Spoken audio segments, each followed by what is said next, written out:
Welcome back to Solemn Squawking Dead. This is Rick's final episode. We will not be seeing him again for a long time. He's probably going to be spending a lot of time with his family before he even thinks about going to a studio. But we lost another person, and it's somebody who's kind of been with us from the beginning, and it's not something people noticed.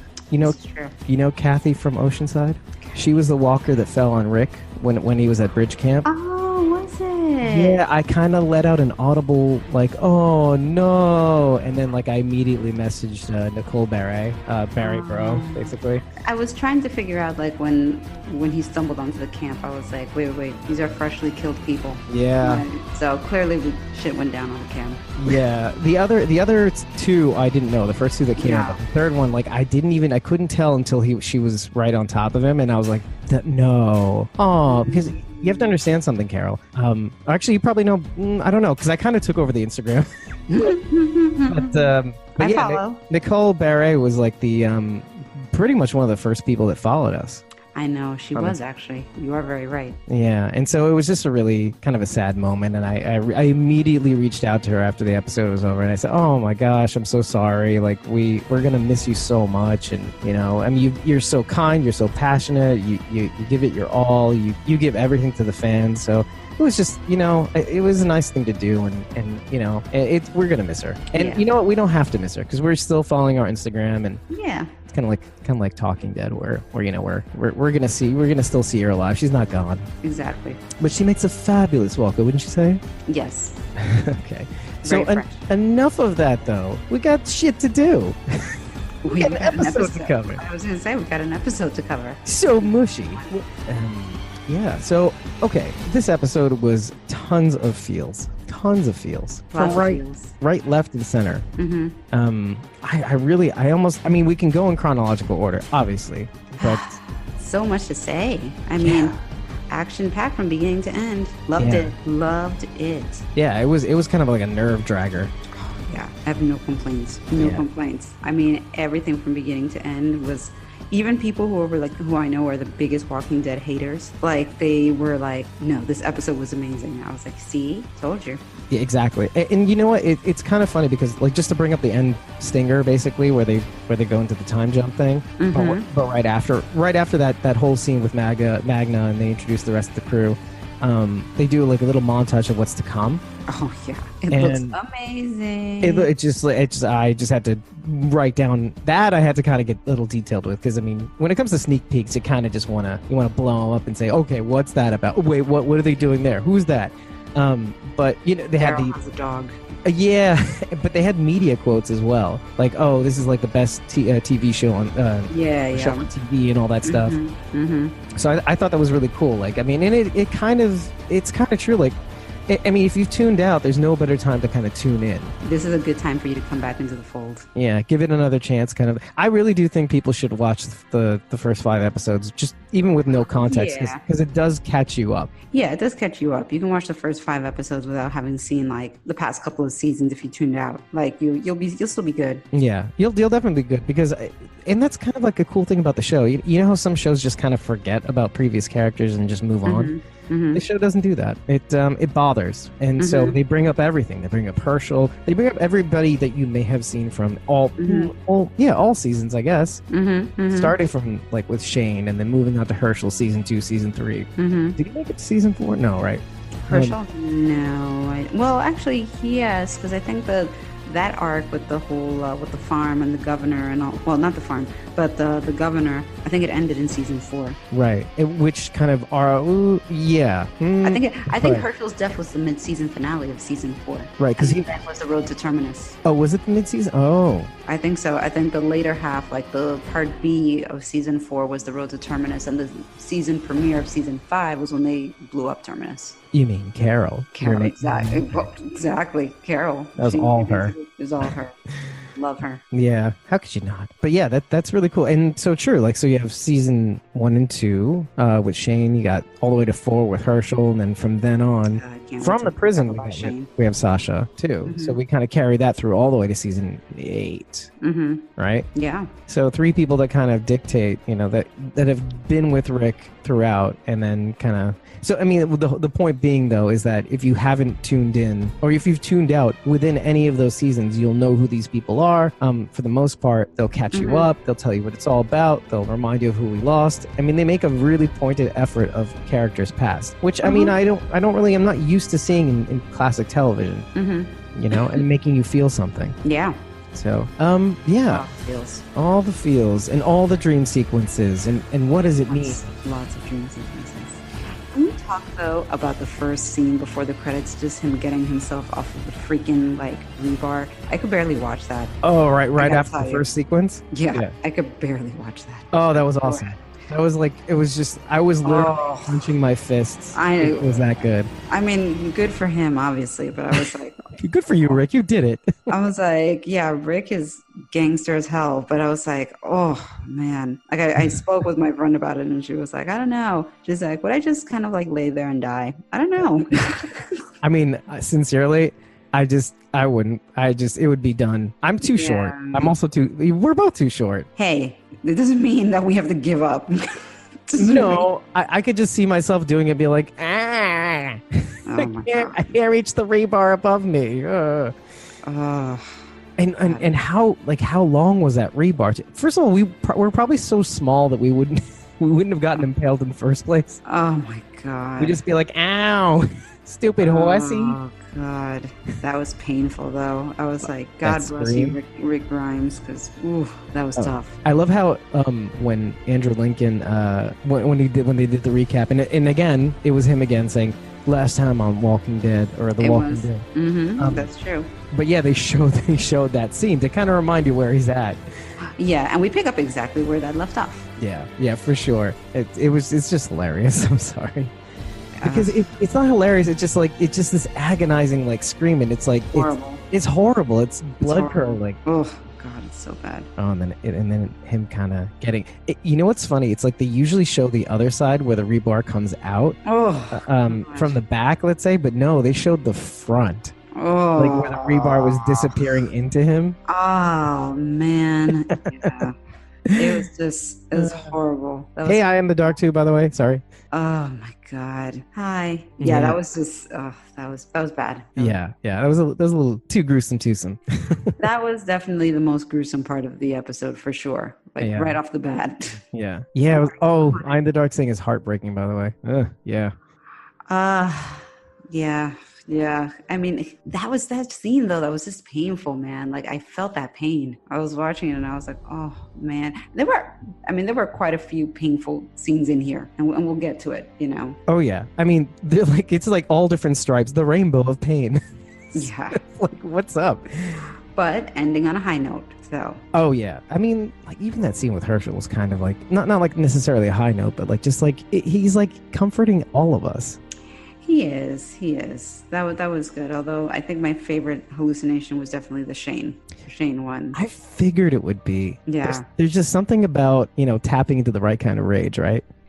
Yeah, well, Shane was the original badass, Yep. Shane was already there before Rick was there, Yep. Which goes with the stuff that you were saying, hey, I take full credit for some of the stuff you've done, fighting the throat out of the claimers, killing, hacking the termites in the church, that was savage Rick during that time. And that was all during the same season, actually, or pretty close to it, 4 and 5. I mean, it was just crazy, you know. But one rage. But Shane was already there. Shane was there in season 1. He was already there, you know. Oh yeah. I mean, he established his presence, and it kind of lasted throughout the entire show. I mean, it's still we still talk about. I mean, in fact, do you remember when we talked about him last year and how just the murder coat, and every time you think of the murder coat that Rick wears when he's about to murder, you think of Shane. Yeah. You can't not. And it's a running joke with people. It's oh, don't go full Shane, you know, because it's Shane was a scary, badass dude, you know, but at the same time, you're just I mean, how many people were excited to hear that Shane was going to be back on the show? It was oh my God, Shane. I was amped. I was Shane's back. Oh God, yeah, and yeah, like ever since we heard it, we're like, how's it gonna be? What is gonna happen? What do we do? Like, how is it gonna show up? Oh, is it gonna be like one of those dream sequences? Oh I was God. like, oh, yeah. I was like, it's got to be a dream sequence or hallucination for Yeah, I mean, sure. what did you guys think? I mean, what did you think it was gonna be? Yeah, there was no other way. I was like, well, Shane's dead, so this is the only way that he can come back. I mean, like, what did he miss? You know what I mean? Like, did he miss killing the Walker version? Carl, actually, right? Yeah. It was Carl. Carl was the one who took him out. Yeah. Holy crap. But yeah, like even when Negan came out as the bad guy, you know, and we compared him to Shane. We compared Rick to Shane. How would Shane deal with Negan? Right? Scorched earth. And so, you know, there you go. Yeah, Shane would have been balls to the wall. Yeah. And He would. He'd probably say it like that too. Pretty much. What was I going to say though? Oh yeah, but yeah. One of the things about the scenes that I wanted to talk about, like, and I kind of wanted to cover it now, because I want you to notice it when we go through each one of them. Is that the first thing that something or somebody says, kind of, is, "What's your wound?" Yes, and I caught that immediately. Right, and I was like, "Yep, this is something." I can see your hand movements. I can see you holding your finger up and saying, "This is something." Yeah, that's exactly what I did. I was like, no, this is something. This is relevant. Yeah. I mean, the one thing I noticed about each one of those people's voices is that it's a different character. Obviously, you recognize Morgan right away because that was the first time somebody said something that he said that. What's your wound? You know, and. But the other voices, I watched the show with subtitles, so I know who each one of them is. So the first one obviously is Morgan, but the second one, Lori. Interesting. Yeah. The third one isn't clear. This is in the Herschel scene. That one's Beth. I mean, at least I think it's Beth because it doesn't really say who it is, but it's Beth. Let's be real here. And then the your favorite character on the show was in the the hospital scene where he emerges and he goes out the doors. Yeah. And sees all the dead bodies. So your favorite person is Abraham. Oh, it was Abraham who said, "What's your wound there?" Yeah. Interesting. That's kind of nice, right? That is nice. Now, which was the episode that Cudlitz directed? Was it just the last one, or was it the one before? No, I think it's the one coming up. Oh, I think it's episode 6. That's pretty great. I think it's episode 6. Now, I have a question to ask. Before we start the show again, do we have any idea whether we're going to see Lauren Cohan in the next episode? I am venturing to say no. I think it's going to be explained away from what I've heard. Wow. Okay. That's something to talk about. I think it's, it's interesting, but I think that they might have not had too much of another option in terms of how to do this, because it might have been too much, the big pageantry for 2 people, like, I don't know. I think, I had theories going into this, and the helicopter was definitely part of it. I thought that potentially she was going to go off in the helicopter too, but I think that they're just going to honestly just kind of explain it away and just kind of say that she decided to take Georgie up on the Commonwealth. Right. And scout it out, come back with information or whatever, so that it's still kind of open-ended. It's not a closed deal, Yeah. Well, on this show, everything is kind of open-ended. It's so open-ended on this show that we don't even count people out until we see a body. So. I said that when he blew up the bridge. Like at first we just kind of like, and I say we, like my husband and I, we just both kind of sat there like silently like watching it, and I was like, oh, and my husband Eddie was like, that's weak, and I was like, no. I was like, no. If there's 3 minutes left of the show, that's a long time. And then when they long enough of time to do something. Yeah, and a lot came after that point, did it not? A lot happened after that. Yeah, enough of a shit ton in 3 minutes. In 3 minutes. To get to, as soon as they showed the river, I was like, there's the river. And then I was like, that's him. That's him on the shoreline. There he is. I think I nearly ripped his arm out. I was like, look, he's on the shore. He's alive. I'm right. I knew it. Oh, man. Yeah, it was just really funny that his reaction right away was like, weak. Which I would have actually. It's perfect because so many people said that, by the way. No, I would have agreed with that. If that's how he went down, I would have been like, oh, come on, really? Like, I mean, it would have been a case closed. And Yeah, it's fine. Or it I could get have been, it. right? Yeah. But it's like, no, it can't end like this. It's just too pretty in a way. You know what I mean? It's like, it would have been too like, and he Well, it would have been too perfect. Himself for the good of everyone. And it's like, it would have been too like, okay, instead of like, no, there's more. Like, there's more. It's like, okay. Plus, it's like Jadis was a part of the episode. So I'm like, you're not going to throw in Jadis unless she plays a role in all of this. And Jadis' association is the helicopter. So where's the helicopter? The helicopter needs to touch down now. No, we've waited too long. We've waited a season and a half plus.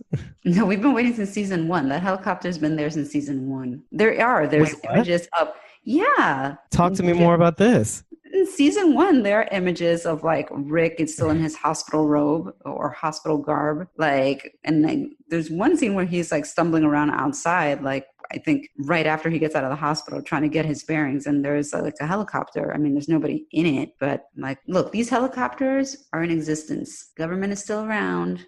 Oh, you're saying helicopters in general, though, but like in general. I mean, I don't know. Moving one though, or because I mean, hell, it could have been part of the same thing. Who knows? It all could have been a dream. We'll find out in the movie. Yeah, I suppose so. Well, I mean, that kind of brings us to the beginning of the episode too, because the first thing you see is the crows in the distance, right? As we've seen throughout the show. Right, because he's talking to himself in the hospital bed. Yeah, well, yeah, kind of, right. He's having that hallucination. Yeah, he's talking, right, current Rick is talking to comatose Rick in the hospital room. It's a season 1 Rick, right. Right, exactly. Wake up. By the way, name wake up. By the way, that is legitimately true, by the way, the whole waking up thing. Have you ever done that to yourself, like waking yourself, like your psyche wakes you up? Yes. I've had one of those dreams where it feels like I'm awake, like your dream centers around your bed and it's literally the viewpoint from your pillow kind of thing. No, I've had dreams where it's like I'm in it. It is like a dream You're sequence. Looking at yourself? No, not at all. Like it's just like a normal dream. Not that you're like looking like like you're being introspective or anything like that. And like, no, it's like a regular dream. However, it starts to veer into the area that it's going to be a nightmare. And something inside me kind of recognizes the fact that like this is going in a bad area. And something inside me tells you like, wake up. And I will wake up, before things get bad. Yeah. Well, you've kind of almost had to literally shake yourself to get you up. Right. Like something inside you kind of like shakes you to say like, wake up right now, and you wake up. Come on, mommy, you have school. No, I usually I relied on my mom mostly. So no, I know what you mean though. But the psyche is very strong. I'm just saying. Except when it's not. And let me just tell you, there have been dreams where I've tried desperately to wake myself up, and that's terrifying. It's like when you're too deep. Yeah, I can imagine that would be terrifying. No, I don't know. The psyche is a powerful thing. Yeah. So. But yes, that's a prevalent theme throughout this episode. Him waking himself up, or maybe not him, but like the spirits around him of his former loved ones, just kind of keeping him moving, pushing onward. Yeah. Oh yeah. I mean, you're talking about the psyche in terms of like that, that first scene, the part of him that gets him to move on. Yeah. The walkers won't let me sleep. That's funny. But Miss Maisel points out, by the way, that there have been helicopters in season 4 and 8. Oh yeah, they exist. Yeah, I just been saying it forever.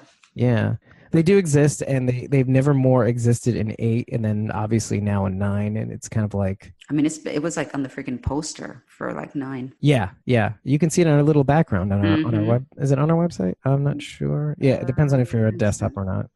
Yeah, no, that helicopter is significant. Yeah. I mean, that's why it's there. That's why it's there. Yeah. So yeah, I mean, but the whole thing about, speaking of helicopters, okay, the crows kind of turn into helicopters in this dream sequence, which is kind of interesting because it's kind of like what you're saying about the psyche. It makes you recall things about things you've seen that you just can't explain. It has to insert itself there. Yeah, no, definitely. It's Rick's psychic. Tell us. No. Plus, the other thing that I interpreted too is that like, even though he's hearing like, what's your wound from like these various loved ones in the past, like I interpreted it as like, that's what he's hearing when he gets into the helicopter. Oh, that's a really Like good observation. that's how I interpreted. Like when I first heard like what's your wound, I was like, that's the people in the helicopter. Like it's just Dude. manifesting itself in like different voices, but that's basically like what he's hearing in the helicopter, because obviously they want to know, is this a walker injury, like a walker bite, or is this like a, another wound or whatever, so they know how to treat it. So when I heard what's your wound, I was like, he's in the helicopter. Oh, they should have done that though. Like So that's literally just have the guy, not even, you don't even see him, but you hear that like, what's your wound? that's how I interpreted. Like in my mind, as soon as I heard that, I was like, "That's really how cool." But that I don't know. That's how I interpreted it. And then, but it's like they're not going to show the actual helicopter people because obviously they're trying to keep that shrouded in secrecy. Of course. I mean, I don't even think they know where they're going to go with this. I'll tell them where they need to go with it. I'm like, look. Like, well, we're never gonna know unless you quit your job and work on set design for The Walking Dead. Even okay, I have a conditional, right? Okay, so would you work on The Walking Dead? Like if they offered you The Walking Dead to work on the sets and all that stuff and props and stuff, if you had to work on Fear the Walking Dead. How is the health insurance?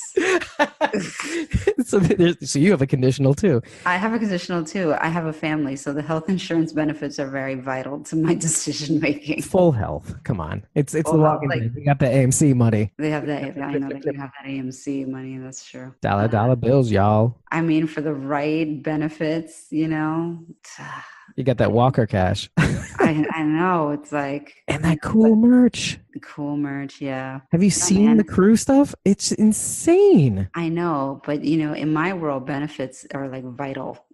Yeah, I'm a child. I don't know what I'm thinking. No, I mean, I get it, but it's like... AMC wants me to work on set design. That would be awesome. You want me to help you write some episodes? That would be awesome. Angela Kang, you are the woman. But the benefits, yeah, that shit needs to be tight. I mean, in the words of, actually, I forget who says this, but fuck you, pay me. It's that kind of... I don't know where that came from. I forget where that's from. I know exactly that saying, but I'm like, I don't know who. You know what? I think it was Rihanna. No, it's further back. I forget. It's some sort of goddamn comedy movie. But anyway. Oh, okay. Moving along. Fuck you, pay me. But yeah, I mean, everybody. Okay, we're gonna put a poll up that basically says, should Carol quit her job at blank in favor of pursuing my dream of her going on The Walking Dead building set designs? It would mean the end of this podcast in some form or fashion, but I know, because I'd have to sign like NDAs and I wouldn't be able to like even commentate on anything. Yeah. I mean, it's going to be one of the situations where I'll be like, come on, Carol, it's Dave, it's your old friend. It's like, no, we're man. In a back alley. It's like, no, man, these people are going to like come after me if I give away anything. Come on for the fans. Come on. Meanwhile, there's no podcast anymore. I will say that like this show has its problem with leaks, but I am shocked that they were able to keep the ending as secret as they did. Yeah. I'm very surprised that they were able to keep that. Like, for as much as they've released information about like the new characters and this, whatever, that piece they kept very tight-lipped. I guess if you flood the internet with enough information to make them kind of like, throw them off. Yeah, it's like getting a barrage of punches, and you're so punch drunk with information that you don't even bother to look in any deeper. Yeah, no, it's true. I mean, it might have been all strategic. It might have been all strategic on their part. It's like, we're gonna like give away all this information that you're not even going to pay attention. You're going to be shocked when this comes out because you thought you knew everything, but actually like, we still have, a few aces up our sleeves that we didn't show our full hand, which I'm glad. I was sincerely surprised at the end, very happily and sincerely surprised, which is rare. Like it doesn't happen as much on the show as it did once before. So it's nice to be surprised. Oh yeah. These whole like 5 episodes have been really nice twists and turns. And yeah, where you're just like, oh, I didn't think we were going to do that, but okay. All right. Yeah. I mean, in like, it just dovetailing off of our last episode, like think of all the decisions that people have made in previous seasons that we've had either qualms with or there's like this shouting match across the internet. Like, okay, oh, you shouldn't have done this, or you shouldn't have done that. Well, this was great. No, it wasn't great. It caused this. And I mean, in between that and people leaving the show, like leaving the show, like stop watching the show and stuff like that. But like this season, so many like risks, but like worthwhile risks between like killing Gregory and I don't think I've seen anybody say, oh, that wasn't, I don't agree with that. No, everybody agreed with that. But like the ramifications of that, and then how they deal with that, and how they swing back and forth between I'm with Maggie, I'm with Rick. But even then, like you could see the other person's point, and that's really cool. Yeah, it's rare when you can't, like, when you're part of a tribe. It's good writing. It's good writing, good solid writing. Yeah, exactly. And but you can see where the risks were, or the we're talking about like philosophical issues, like oh, do you kill? Do you not kill? Does two wrongs make a right? All this stuff, and how she executed that so brilliant. I told you, Angela Kang, freaking knocking it out of the ballpark. And to think that she was showrunner. What was it? Season 5, 4? I can't remember which. I don't know. Yeah. I mean, it's tough. I mean, there's a lot of pressure to keep this show going. It's like how, you know what it is? It's like every season is trying to outdo the last one. And sure. And like it is with the entertainment industry. It's kind of like, it's like pinch hitters, or even like relief pitchers. Like, okay, you can throw your best people at the first season 2, maybe 3. But then eventually, like, okay, we need some fresh blood. We got to keep this going. Right. So it's just, I can see, like, if this wasn't like TV, right? It'd be just so much more pressure. I hear you. Yeah. So, or so much less pressure. Sorry. But anyway, yeah. Wake up, asshole. Yeah. So he wakes up. Yeah, asshole. And he frees himself on the rebar. Right. And then, gets on that freaking horse. By the way, the memes on the horse were hilarious. The what? On Twitter. The memes for the horse. The Twitter. I love color commentary off Twitter. Like I'd crack up over it. I'm like, this stuff is hilarious. But yeah, people had a lot of problems with the horse. Yeah.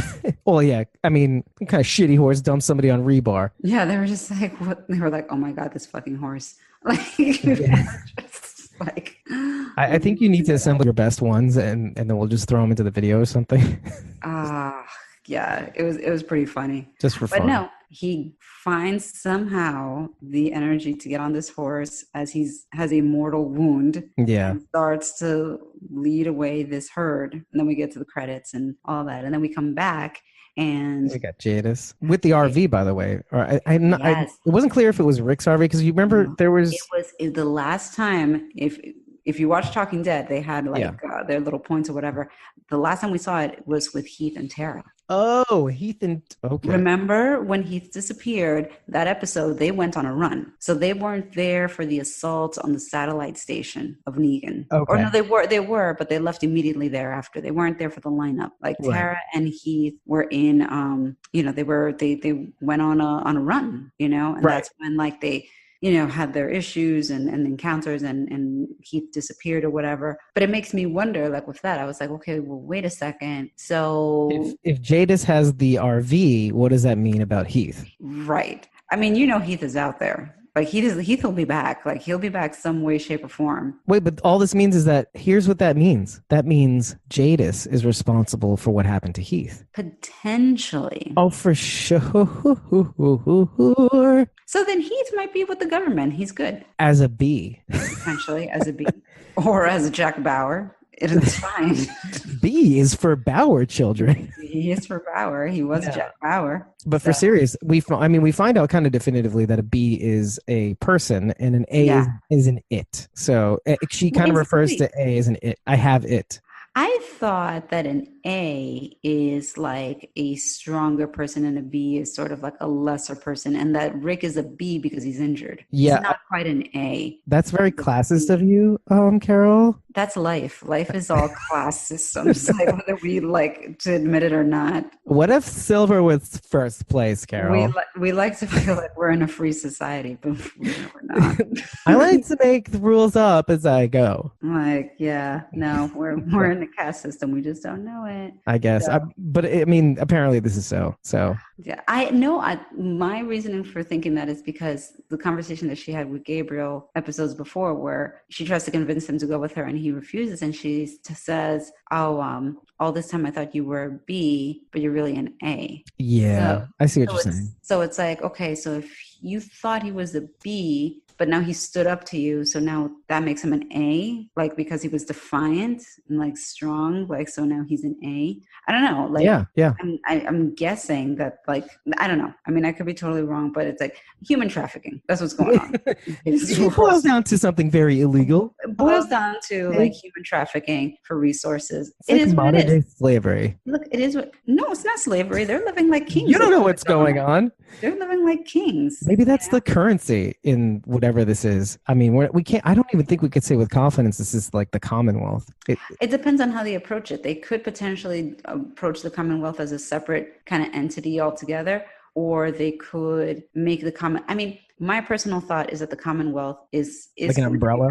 Is going to be part of the movie. Like, I think that the show is going to handle the storyline with the whispers, because in the comic book, these things are happening concurrently. So you can have a movie with Rick and deal with the Commonwealth, because Rick and and certain members of our crew do venture to the Commonwealth while the other people stay behind in Alexandria and deal with what's going on there. That's true. So it kind of makes sense, especially because the Commonwealth is a much more grandiose, bigger scale sort of community that it kind of lends itself more to a movie sort of approach. It's not so, you know what I mean? It's just on a much bigger scale, and it's much more elaborate. And that kind of works better as the movie, you know, kind of like in the age of HBO where every episode is a freaking movie. Like Game of Thrones is like a movie episode, and Westworld is like a movie an episode. I mean, it's just, to that level. So I think that particular storyline from the comic book with the Commonwealth and the government and like the extent of what they have and how they live, like that. Or the reach, you're saying? Well, basically, like they have resources like beyond just sort of like, oh, we have water and we have agriculture. It's like, no, we have a Starbucks. Like we have like, we have like swimming pools. Like, no, like they live well. Like, they live very comfortably. And yes, it's in this sort of bubble, but they look, like I said, the mother of all bunkers. That's basically what it is. And paying attention, Dave. The mother of all bunkers. Starbucks, man. And it exists probably right now. Well, I mean, I did hear another name, and that was the New World Order. That's the Commonwealth. Oh, son of a bitch! This is like what you get when you live in the dark. Occasionally, as the old people say, you pull a boner, and that just means that you just, oops, it was wrong. No, I mean that's basically what it is. The New World Order is essentially the ruling party of the Commonwealth. And like a political party, I guess. Yes, I'm telling you, it's very political. And so there are factions. There are factions, and the reason that some of this human trafficking occurs is because they only allow certain people to enter their society if they feel that you would be a useful contributing member of society. We're not saving everybody. The government's not saving everybody. Like, obviously. If before all of this went down, you were a musician, you're kind of screwed, However, you have to have practical skills. Stop dreaming. Right. Yeah, basically, like, I mean, in the comic book, I forget what Eugene did before the apocalypse. I don't know if he was like a teacher or I don't know what it was, but like, I think that it's kind of made known that like they don't want Eugene, but they do want Michonne, because Michonne was a lawyer before the apocalypse. So because Michonne actually that's why they keep showing Michonne working on the charter and stuff like that, because Michonne was a lawyer before all of this. So she is the most equipped to be able to, develop a government, let's say, because she's a lawyer. She was a lawyer. So the Commonwealth wants some people, not all people, and which is maybe why they divide it up into A and B. Like you need to be able to contribute. And but once you're there, I mean, you live very well because they're living very well. But so basically bees live very well. Is that bees? If you want to like boil it down, I guess, and maybe. But if you're a C, no. There's a C? No, I'm saying like if you're anything below a B, like they just don't want anything to do with you. You have to be an A or a B. Okay. So basically, I mean, like servant class versus contributor class. It's a class system. Oh boy. And I mean, the assumption could be that like the A's are, I mean, I don't know. Okay. Well, I mean, we beat this horse to death. Not Rick's horse, unfortunately. Horse. A horse is a horse, of course, unless it's Rick's, and then it's hamburger meat. That horse survived. Yeah, I have to say that horse kind of made up for its past indiscretions. Yeah, no, I mean, too little, too late, son of a bitch. Got him all the way to the campsite. Yeah, that is true. That's true. Mm-hmm. What was that? Oh my gosh. Okay, so by the way, so when they veer off, when Rick veers off with a horse on the side road, or be on the mailbox, Cardille. Yes. Okay. Did you look it up? Because I did. The name Glanville. Cardille. Cardville or Ville, something like that. Yeah, James Carville. Something like that. But that was from Night of the Living Dead. You nailed it. How did you know that? Because I watched Talking Dead. Oh, I must have missed that. I actually looked into it. It's Laurie Cardille. She was an actress and producer on the original Day of the Dead. And remember, this episode was directed by Greg Nicotero, so of course, I mean, he was raised on that. So I think he did the same thing in that episode where with the truck and the gas tank in the back room. But yeah, and it's very possible that Rick's original wife, was named after Laurie Cardille. Oh, maybe. It seems to be the case. It's the same spelling. Oh, so it could be. Oh, just to let Miss Maisel know, we record at least once a week on Wednesdays, 10 p.m. Eastern, by the way. I mean, thank you, too, by the way. I'm so happy you're here. Yeah, thanks for joining. Yeah, this is what we do. We just break things down until we're either annoyed by ourselves, and then we move on, and then we'll go on tangents. By the way, it's just incredible. But I'm trying to keep the horse, on the straight and narrow. Yeah, we'll beat the horse to death, and then just like in this episode, it'll make up for it later on down the road. We'll just keep it moving. And as they tangent off to that Cardille residence. No, but before that. Oh, there's something before that. Well, I mean, we get that shot of him walking or on the horse, as if he's going into Atlanta, but instead, he's got the horde of walkers trailing behind him. We get a lot of imagery, obviously, in this episode. Oh, yes. You know what? I titled this section wrong. I titled it Rick and Shane already. I was like, okay, let's move on. But it is. This is the point where Shane gets introduced. He's going into Atlanta, and eventually this is the Shane sequence, basically. Yeah, that's kind of why I titled it that. And you get the idea because of these two bodies that are in this shack. Right. And it kind of for some reason it made him think of that shootout because it looked like there was a shootout. Yeah, exactly. With the bullet holes and the guy's dead in the back and stuff like that. It also looked very similar to that scene in season 1 when there's a scene in season 1. I don't know if it was in the pilot. Maybe it was in the pilot when he is after he leaves Morgan.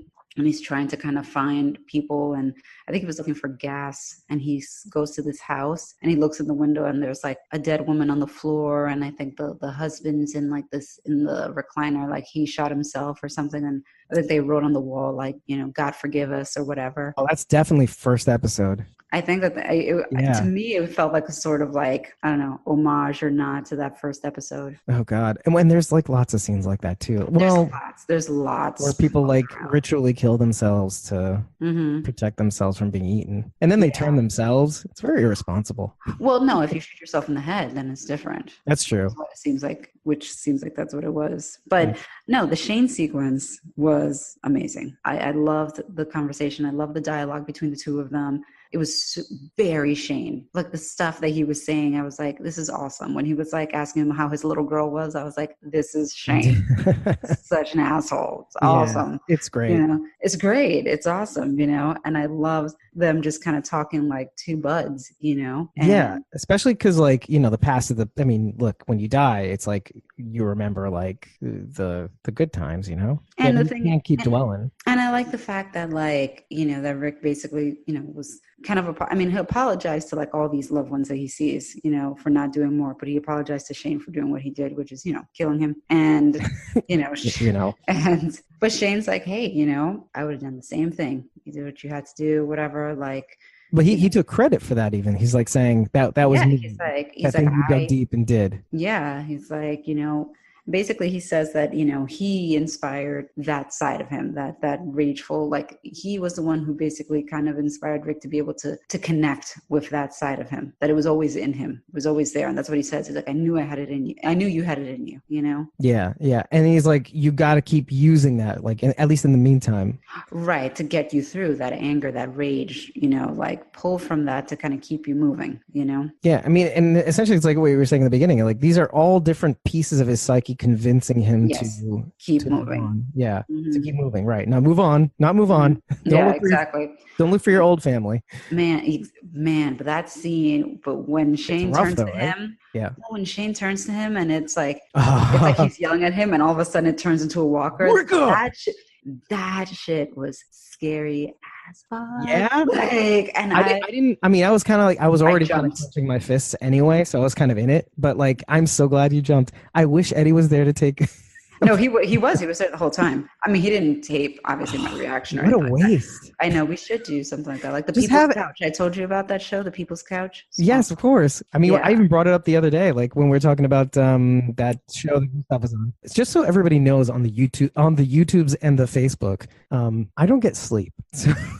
That's a problem. Going back to back on these streams, 2 nights in a row is going to be. Well, that's why we're trying to put a cap on like the tangents and everything, because you can't be like going off of no sleep. I think tonight's kind of a wash at this point. We have to set limits. There's so much good shit, right?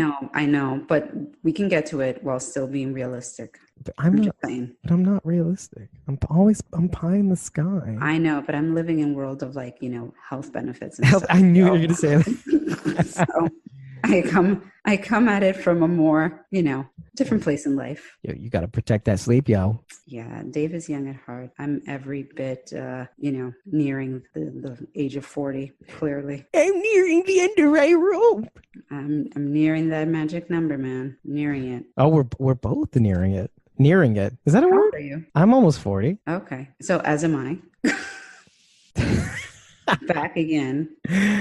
Okay. Yeah, we were just talking about off air, guys. Off air during the commercial break. We were just talking about turning 40.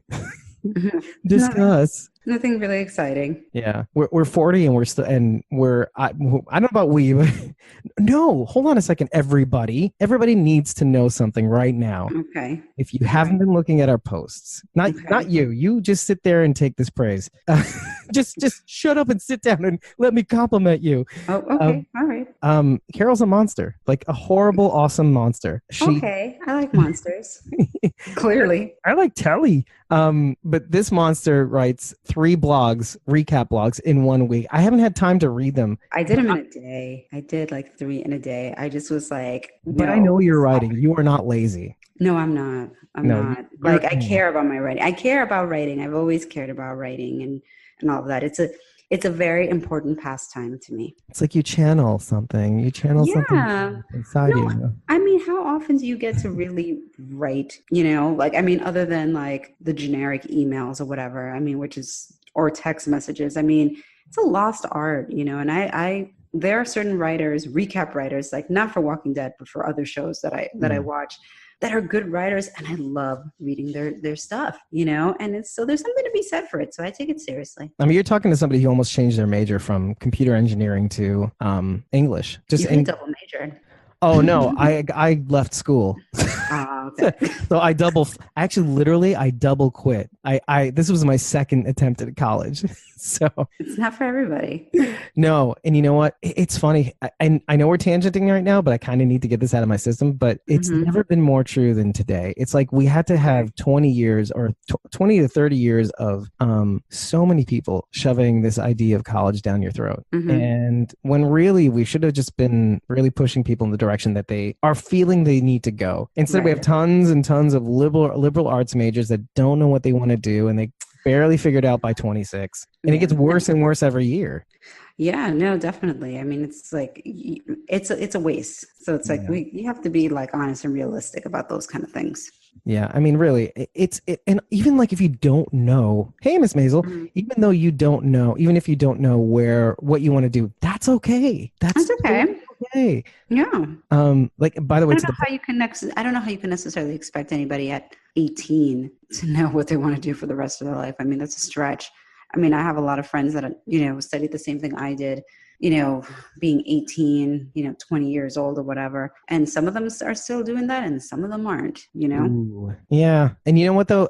I bet they're still playing this game. And it's so much easier to fall into it back then than it is now. But when I was younger, and I don't know if this was the same experience for you, but everybody seemed to have at least said they knew what they wanted to do, when really they didn't. Yeah, they really didn't. It's like they had an idea and they went for it, and that's fine. But most people really didn't know what they wanted to do. Well, because most people don't really know what they're getting into. But they don't say that, and they couldn't say that. And you know why? Because everybody else... Shame. Yeah, it's this game where everybody else said they knew what they were going for or majoring or whatever it was. Meanwhile, everybody kind of either was... it's not like a one-up thing. It's just kind of what everybody does. It's like, oh, I have a plan. I have a plan. Oh, I have a plan too. Yeah, I have a plan. None of them had plans. No.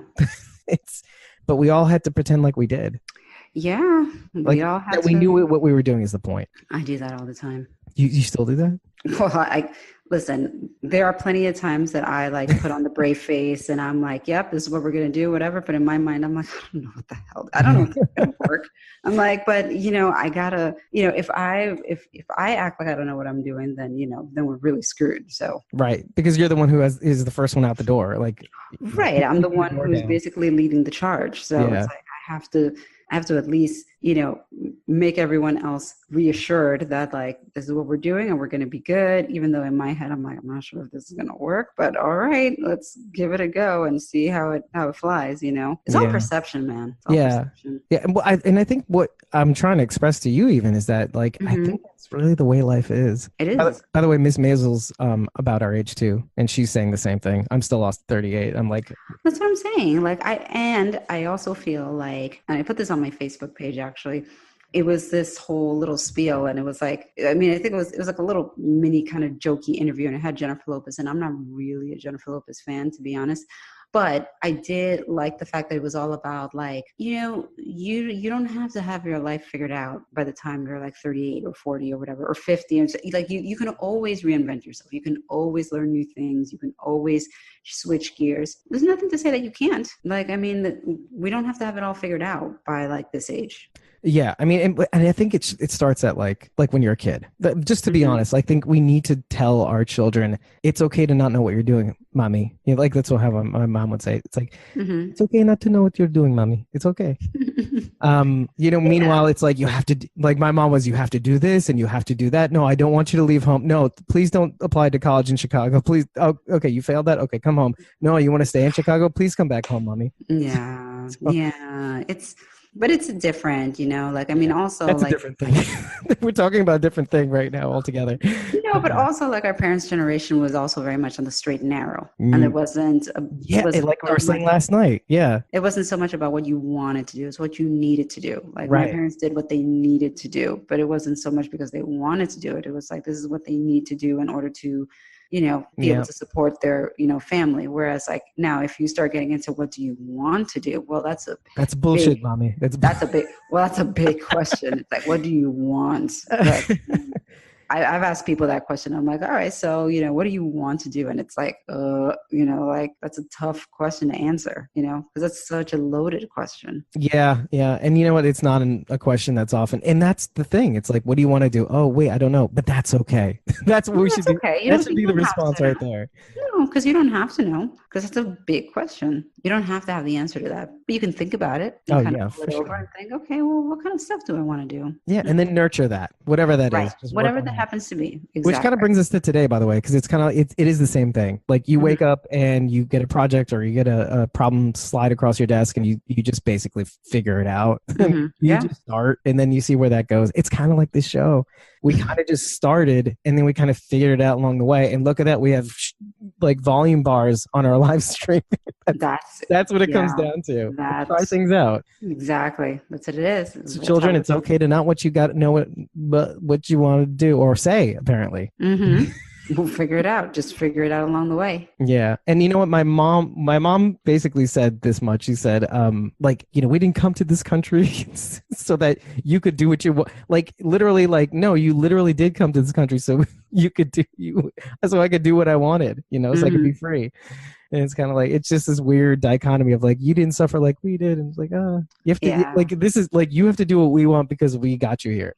That's the old school. That's the old school. That's how it is. She's getting it now, though. She's like a really good, she's really supporting me on this podcast journey. She sees how happy it makes me, and she sees how productive we're being. It's funny. My mom feels the same way. Like, she's sort of like, I would ask her, I'm like, do you think that this is crazy? Do you think I'm a freak? And but she was like, no, like, I think it's great. And, she's like, you have like a good, you're very eloquent and you're very talkative, and this is a good, outlet and a good, thing for you to do. So I was like, oh, thanks. Thanks, Mom. You know what? Speaking of eloquent, and it's another thing I have to praise you for. I know that praising you was like 20 minutes ago, but what you guys need to know, Miss Maisel, and by the way, my friend Sharon from Australia is listening to us right now. And from Australia. I love Australia, by the way. And she said, yeah, I mean, I do too. Did you go? I went to Australia.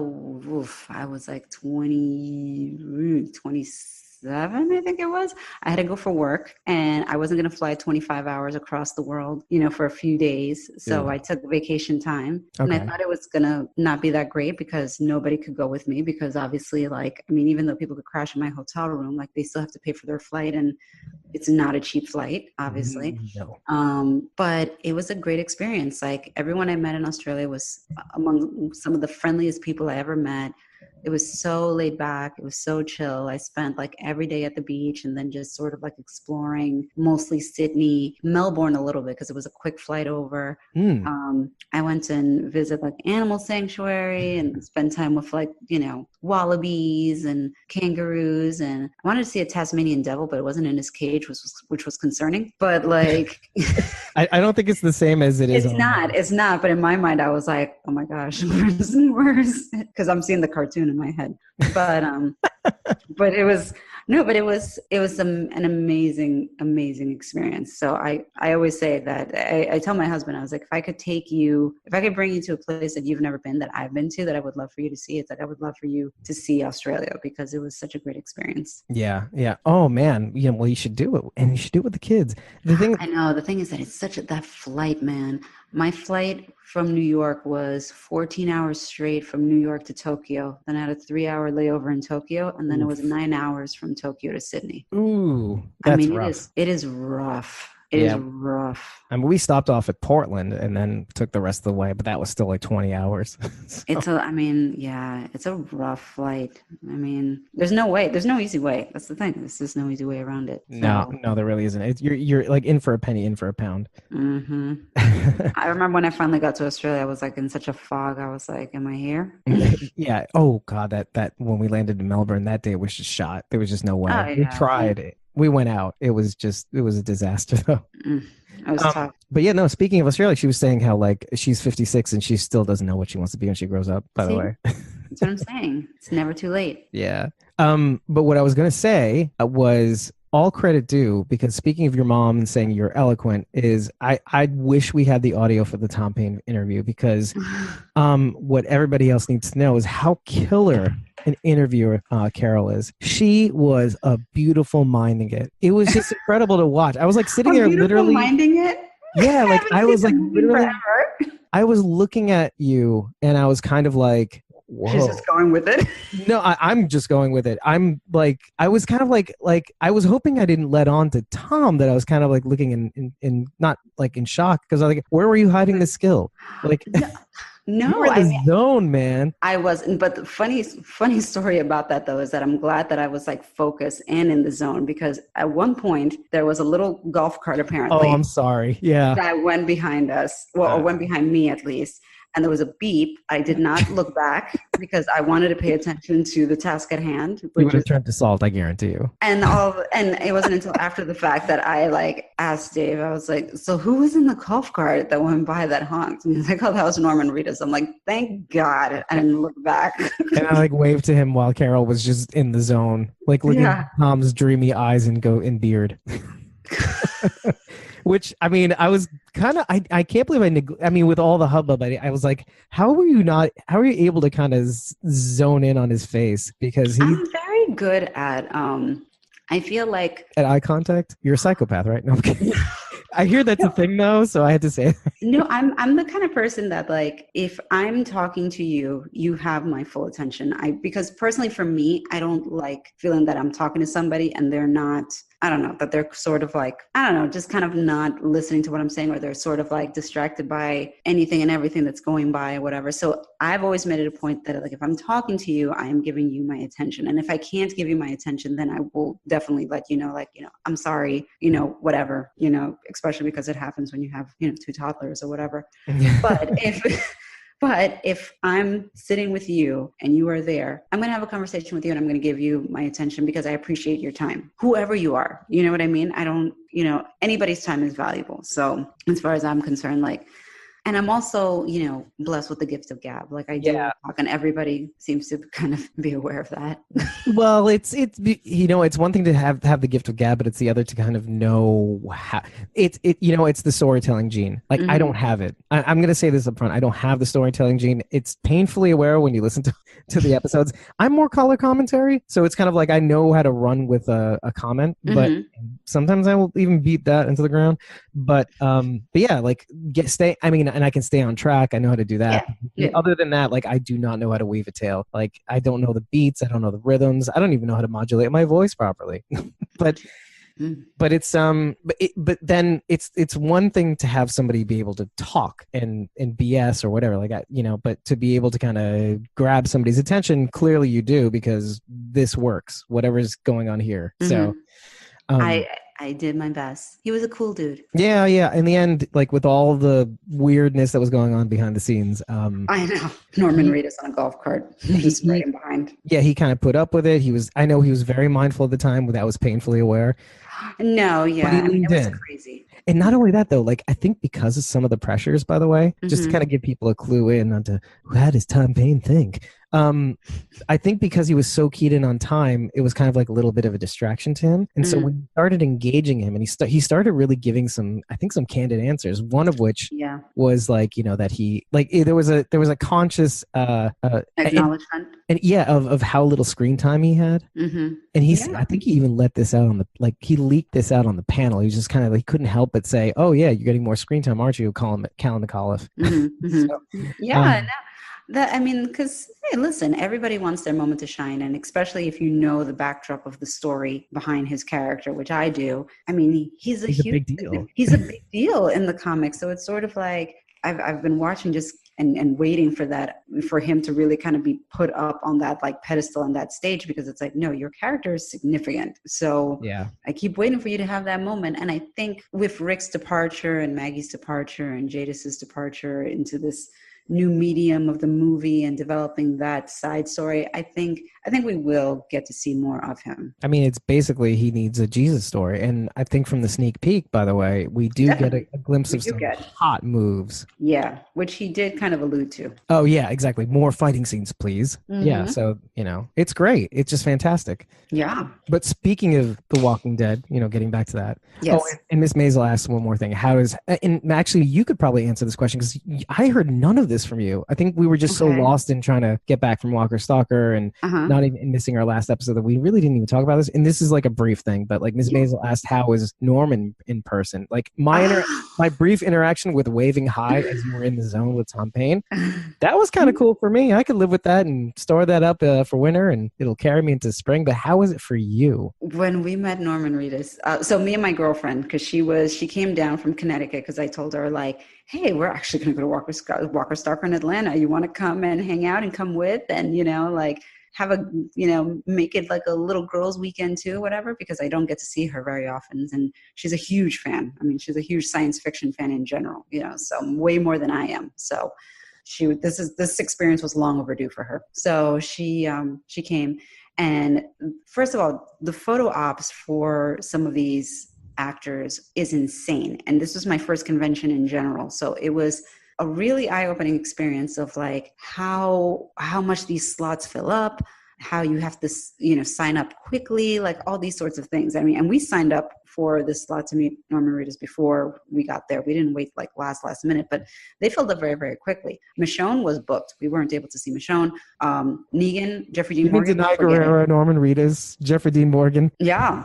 They were all like booked. Like it was crazy. Yeah. But Norman Reedus, like he was the last one that we met before flying back on Sunday. And so it was funny because I was teasing my friend the whole time because she has a huge, huge crush on Norman Reedus. I was like, right on the other side of that curtain, he's there.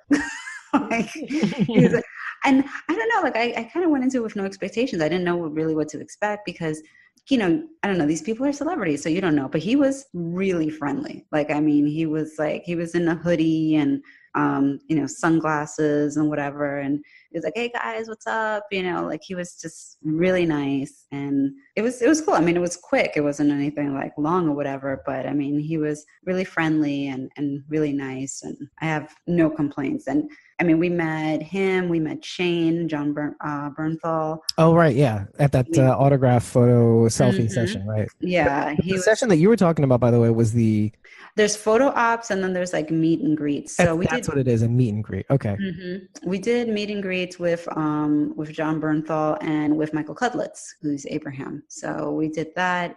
But then with Norman Reedus, we just did the photo op because it was crazy. So we did that. Potentially, if things pan out and we still get to go to Walker Stalker, New Jersey, I will well, first of all, my girlfriend's going to that one too. Yeah. Oh, that's great. I'm so happy to hear. Well, because she's in Connecticut, so it's like easy.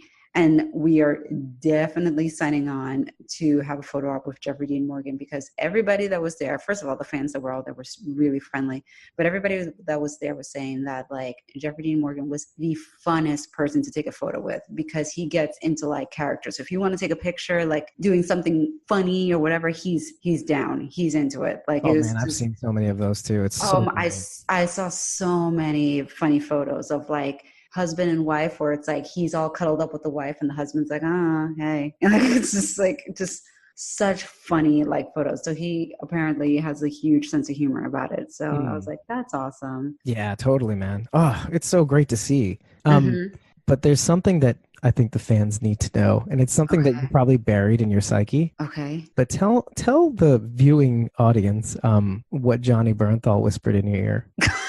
You need to paint this scene out because I know it's going to make you feel awkward, but everybody needs to know this. It's just so goddamn great. And it's such a New Yorker thing too, by the way, for him to say. He's very much a New Yorker. And I kind of forgot about that because because I have a girlfriend who's still in New York. She actually lives in Brooklyn, but she ran into him in Brooklyn, like randomly on the street because where and when?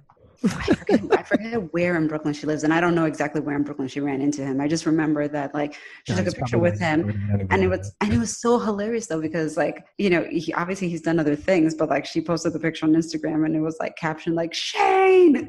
So, she went full Shane. I can see why. She's a big fan, dude. And by the way, just before you continue, Shane at the meet and greet, he had huge groups and stamina though. Like he went on forever. He did, and he was really friendly with like the crowds and the people. There were long lines to see Shane, long lines. But the awesome part about him was that like he stayed until like they practically had to kick him out, and that, and the lines were shorter because people thought, everybody else's booths were closed. Yeah. But like Johnny Bernthal was just in it to win. And he was strong too, which kind of leads us to this thing. No, he basically like he is very much a New Yorker. So like, but I kind of forget that. So, somebody like Norman Reedus is like, hey, what's up guys? Or like, somebody like Michael Cudlitz is like, hey, how's it going? Like, and here comes John Bernthal like from behind like his booth and he's like, how you doing, ma? And I'm like, oh. I'm like, oh yeah. What was your reaction? Yeah. I was kind of floored. I was definitely kind of floored. I was not expecting that. And like my friend, like she's from Connecticut, so she's not used to that element. Like I am. Element. That, slightly kind of, not thugged out, but kind of like sort of like a borderline cat call. I was like kind of like momentarily stunned. It's like, all right, we're going to take this picture. Okay.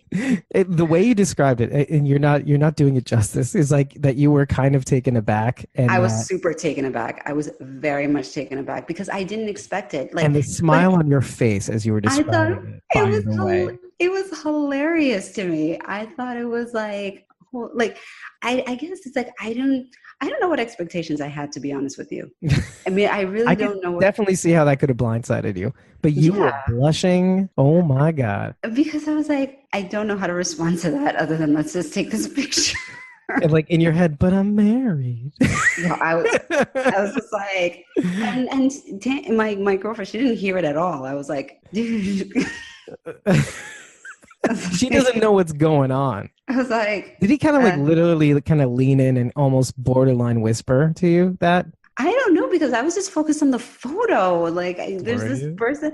Yeah. So it's like, I'm just sort of like, okay, we're taking this picture. And like, it happens very quickly. Like, you don't want to take up time. So it's like, okay, where are we standing? You're standing here. I'm standing here. Okay. Then you've got this other person who's taking the picture. So it's like, and it can't last very long either, because you've got like a line of other people that are waiting for like their go. You know? Of course. Yeah. So you're just sort of like, okay, like the way you were saying, like with, Tom Paine being in the zone. In the zone. Yeah. In the zone. Exactly. Being in the zone. But man, he kind of disrupted that in the zone thing just a little. Just enough. It's like, what? I sincerely I feel like he threw you off your game. Just enough. Just enough, but it was like, okay, we're taking this picture. Yeah. Like you hit a pothole and you're driving straight, but you hit a pothole. I recovered. You recovered. Yeah, exactly. Wasn't that bad, but it was bad enough. No, I think that I would be like a bumbling fool, like with Jeffrey D. Morgan. My girlfriend told me, she's like, we have to, this is a good convention to like get accustomed to before like getting to that realm of meeting him. Yeah. But, I'll tell you one thing, if it helps you if you get that way, I think he's going to find a way to kind of make you feel welcome. No, that's what I've heard. Like, he's just very like, just a very kind individual that makes you feel comfortable. Like, if you are like nervous, like, oh my gosh, here's this actor, this celebrity in front of me, like, because it's not like I meet a lot of celebrities or anything like that, so it's like I don't get starstruck, like, oh my God, like that or whatever, right. But at the same time, it's like, I don't know, like, like, could that happen? Like, if we had like a photo op with him, maybe, I don't know. Yeah, I just can't wait. My goal for Early Walker Stalker is to find a way to do like a sort of press situation where we have like somewhat limited access to the guests. Mm-hmm. And so I know I'm pipe dreaming it, but it's not something I haven't tried before when I was doing college radio or like post college radio. Mm-hmm. So I've done it. So the only thing is like the gravity of the amount of celebrities and stuff like that, and that could be prohibitive. But I'm wondering, and also that Walker Stalker has its own media presence too. But I have seen like Brandon Davis has gone back. Well, obviously it's Brandon Davis. So yeah, he's awesome. I love his coverage. He is, and like every year he seems to get closer and closer to everybody else, to the point where I think didn't Andrew Lincoln give him a signed script of some kind? He got some sort of signed memorabilia from Andrew Lincoln. So I'm like, dude, you're good. You're solid. Yeah, seriously, that's so cool. That's awesome. Yeah, and to think where he came from and now where he is now, just as a result of like just being comicbook.com, and then having this relationship with TV in the way that he does now, it's to have this kind of, it's inspiring pull, Mm-hmm. Well, it just goes to show that they're not bullshitting at all about about how much of a family this is, and they kind of let other people in, like the dude Walking Dead base, Mateo. Mm-hmm. So two things about him is that one, he I think he founded Praetorian Ventures, which creates some of the weapons, not for the show, but like novelty weapons. Mm. Not only that, he was on Talking Dead and he asked a question and on the show. I don't know if that started everything, but like eventually like it led to like him getting some behind the scenes action because he just got an in with some of the crew or something like that. But it's just weird because there's just so much love. Once you kind of have an in of some kind and you're involved in some sort of way with the show, they really show their gratitude. That's awesome. I agree with that. I agree. I do too. No argument for me. I agree with that sentiment. Yeah. I mean, hey, a little love our way, and we kind of did get some of that love in a weird roundabout way. We dipped our feet in the water. Yeah. So this was our first, entry into this universe. Yeah. I mean, it's nothing that we talked about this like on the show. It's like we never really wanted to be like an interview show at all. No, right. Or at least I didn't, only because the way I envisioned it was like everybody's going for the interview to kind of get I don't know if it's the attention, because it really takes away from what we're trying to do with the show, is just kind of really, which we are kind of not doing now, but like breaking down the episodes and lending our like awesome thoughts. Like you're killing it in this episode too. Like some of these things I didn't even think of, and they're so kind of cool. But that's kind of like how I wanted it to be. And like when you interview somebody, it's kind of cool, and you can make a special about it. But like, but it does kind of take away from our already busy lives. It's kind of like, okay, we're going to spend so much effort and energy on this, and then we skip an episode where we're not breaking it down. I mean, it's something we could do probably during break. Yeah, because there is going to be a break, obviously, so something to consider. Yeah, exactly. Among like maybe doing another giveaway, and and we're going to announce like the winners. We would announce the winners like before the mid-season premiere or something like that. Right. Yeah. I think it's pretty cool. I think that's a good idea. So let's think about that. Okay, I'm writing it down. Mental note. One a week, and we'll make those specials. Okay, cool, done. We'll get Jesus. We got to get Tom Payne again. We got to make up for that. Well, hey, listen, you're over in I'm down here in Miami, so I'm a little limited, but you're over there in New York City, so. Well, I guess it's my turn. Time for after. Well, no, I mean, at least kind of like sow the seed until I can get up there. Yeah, I'm good at that. No, I'm kidding. Yeah, we have our ends, so we'll see what happens. We'll see what can be done. Exactly. So speaking of the episode, getting back to that. So Shane, we got through that scene. Yes. Okay. Which is awesome. Wake up, and then he stumbles out, and then stumbles out of the cabin and like gets back on the horse that was patiently waiting outside. Yes. With this horse. And so keeps on going. We could skip Maggie and Diane.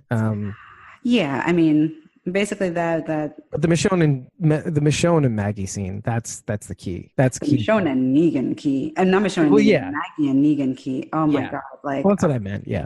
I almost shed a tear. I was just like, on the second watch, definitely. It was just, it was rough. It was rough. Let Negan out. Like, stop it. Like, I mean, wow. I'm like, well, first of all, I'm the biggest Negan apologist. So it's like, that's number one. Like, I love that phrase. You need to do #Negan apologist. Negan apologist. Like, I'm the first one to be like, no, guys. Let's not forget. Guys, listen, please. Let's not forget. You killed 50 of his men in their sleep. So have a seat. Have a heart. have several seats. Oh, yeah. Have an eyeball. Glenn's eyeball. Huh? Yeah. I'm like, how is that even? You guys killed 50 people and he took out 2. But so Glenn. Consider you. No, I love Glenn, but you know, I'm kidding. I'm just screwing with you. No. But yeah, like that scene, I was just like he's a broken man, and that was just good on Jeffrey Dean Morgan. Like his acting is just stellar. I mean, yeah, definitely. He's like a shell of his former self, I mean, it was rough. That scene, though, kind of clarifies, I think, what he was trying to do with Michonne in the prior episode. Yeah. Mm-hmm. Because it really brings home what he was really trying. Because when he was saying, I was betting on the sword, she had the sword, but I was kind of betting on you, Mm-hmm. Yeah. And it all of a sudden, it didn't click right away. Because I thought he was just being a dick, which he usually is anyway. But right. But it made more sense because he was not only telling him about, some hard truth of himself and of Michonne's son, Andre. Mm-hmm. I think he was really trying to also compare himself to her. I mean, not necessarily far off. And he's weaponizing truth. But I think what he really was trying to do was get her to kill him. Yeah. Bottom line. And so that doesn't become more clear than when he tries to do the same thing with Maggie. Yeah. He's suicidal. I mean, look, solitary confinement is a punishment for a reason. I mean, you have this man in solitary confinement with no interaction with anybody. I mean, you're giving him the basics in order to keep him alive, but he's not. I mean, what kind of living is solitary confinement? I mean, it's not. Right. So at the end of the day, it's like, the man would rather be dead at this point. Yeah. And the thing you need to recognize is you see it at the end of the last episode, where he hits his head against the wall a little, right? But then it's never more clear, because it didn't really switch on the moment where Maggie kind of realizes this, but when she starts to put the key in the lock, she notices that he kneels down automatically. And the one thing she knows Negan would not do is do that. Like she didn't have a gun. Yeah. He could have stood up to her. That was like that was the first tell. Like when he automatically went down to his knees, she knew right then and there, this is wrong. Something's up here. Like this is not Negan. Yeah. And that's why she told him to get into the light. Yeah. She keeps telling him to step into the light. Yeah. Like tell the truth here, man. Like, well, I mean, not tell the truth, but like, actually tell the truth, because you're telling us truths, but you're not really telling us what you really want. Right. And so, so I can be with Lucille. Heartbreaking. Yeah, it was that moment though that I noticed it. Like it was just crazy. Like I didn't notice it the first watch. I just felt horrible for him. Yeah, because I mean, by the way, you could easily dismiss Maggie and say like, okay, that's bullshit. She's forgiving him and blah blah blah. But like, I get it because she knows it right from the beginning and she's smart. It's like what Herschel said earlier. Like she's smart. Like she gets it. It's kind of like something's wrong here. This isn't really Negan anymore. Right. So.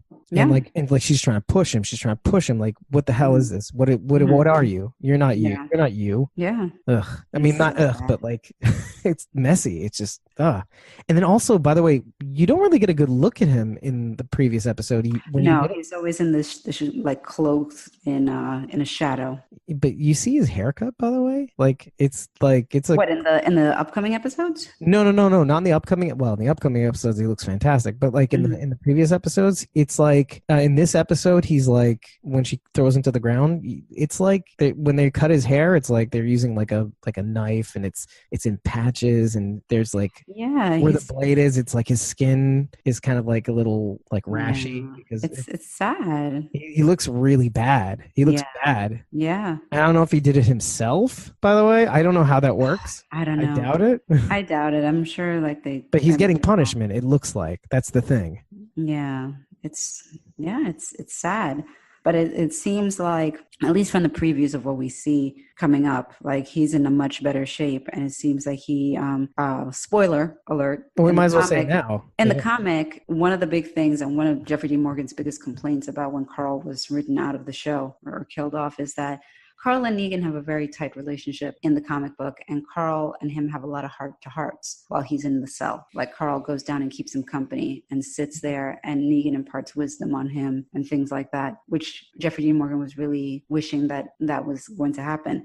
I don't know if that's going to happen now with, spoiler alert, Judith. Oh, it is, because from what we see in the sneak peeks, he's definitely, it seems, I get the impression that he's talking to somebody and he looks in much better shape. Oh, he's talking to Judith, by the way. Is it definitely Judith? Yeah, I might as well let it out now in case we don't have time for it. But yeah, he's talking to Judith, and Judith says she says the first thing. She says, she brings the strangers without permission. She goes, by the way, while playing with a cowboy hat, with a figurine with a cowboy hat, looks like Rick. Yeah. She says to Negan, let me guess. She says, what does she exactly say? She's like, I brought some people in, basically, she said, and I promised to keep them safe. And she goes, he goes, let me guess, you want to help them. He's literally talking. So that is to her. I saw that scene, but I didn't realize that was to her. It was a little broken up, so you really couldn't tell, but like you do see her hat in the background. Ah, okay. So by the way, it almost seems as though this was an even better decision. I think so. You know what? And that's something that I felt after the fact. I was like, you know what? Upon thinking of this over, fluffy Negan. This is a better way to go. This is a better way to go, especially because look, in the comic book, you can keep people a certain age for a certain period of time, and it doesn't happen that way in the real world because obviously people age. So Judith, now that where we are going in this story, who isn't alive in the comic too, by the way, which is interesting. It was not alive in the comic. She is basically like the same age Carl was when we started this damn show. Yep. Just about. Just about, you know, let's say 9, 10, around there. I mean, it looks like Carl was maybe a little older, but I could be wrong. I don't know. When they started, he was young. Yeah. What was it like?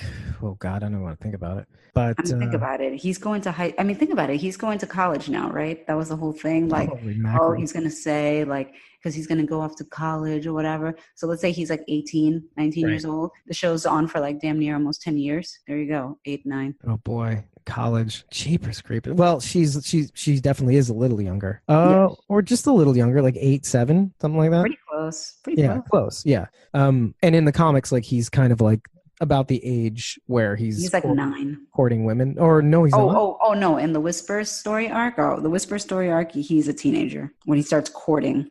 Yeah, exactly. And that's kind of like and then by the way, we might as well continue with the sneak peeks because that kind of brings me to Henry. He's a teenager now. Now he specifically says, you told me to stand up for what's right and fight what's wrong to Carol. I didn't get a good look at him.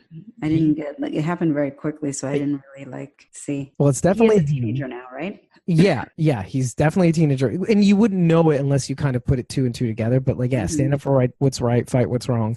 So then he's going to be the one to hook up with Alpha's daughter then. Yep, with Lydia. So looks like that's... And we kind of called that one too. Yeah, we kind of had suspicions. Yeah, and I kind of like it. I mean, I kind of like they're making this character that became like a real... What's really interesting about Henry is that it didn't look like he was much, and we kind of were annoyed by him, and blah blah blah. And he kills Gavin, so that's interesting, and that starts like the whole me being interested in him. But then it goes on to like Henry becomes this symbol about I lose people and I lose myself because for Morgan, and then for other people on like Fear the Walking Dead, and like the idea of is it worth trying to find people alive? You know, is like when they just end up dead, and that he's like this personification of that, and then becomes this symbol on The Walking Dead about doing the right thing. Yeah. So it's just really cool. Like it's like recycling, but like the most, it's like the perfect example of how to recycle a character, like how to make them like impactful even, you know, in the story. And he's the guy now. That's monumental, man. Yeah. But I'm still hoping that Daryl has some sort of love interest. Yes. I mean, go ask Aaron. You know what? It might be him and Rosita, to be honest with you, based on the Rosita arc. Oh, no. Because we're going to continue on with these sneak peeks. Eugene got moves. He's definitely evolved, but I don't know. He's killing walkers, dude. I know he is. And that was very impressive, but I don't know if he's at the point where like Eugene and Rosita are getting together the way they do in the comic. He looks really good. By the way, Eugene is very funny. Tell me more. No, like in the panels and all of that. He's hilarious. He's hilarious. He's so funny. But I don't know. I don't know if I can visualize it. Maybe, I don't know. I need to see more and kind of gauge it. But I'll tell you one thing. I will tell you why I also think that it's not going to be Eugene. And I think why Rosita's interest is going to be Daryl. In the comic book, spoiler, Rosita does end up pregnant. Now, I forget what episode it was this season, they're working on the bridge, and Aaron is talking to Daryl about taking care of baby Gracie. And he mentions to Daryl, like, oh, you'll see, like when you're going to be like, and Daryl just look like, And so in my mind, I thought, is this a little kind of like foreshadowing, like you're going to get Rosita pregnant? Like, it's just going to happen. Well, I think he's starting slowly with a dog. Oh, but hey, hold on one second.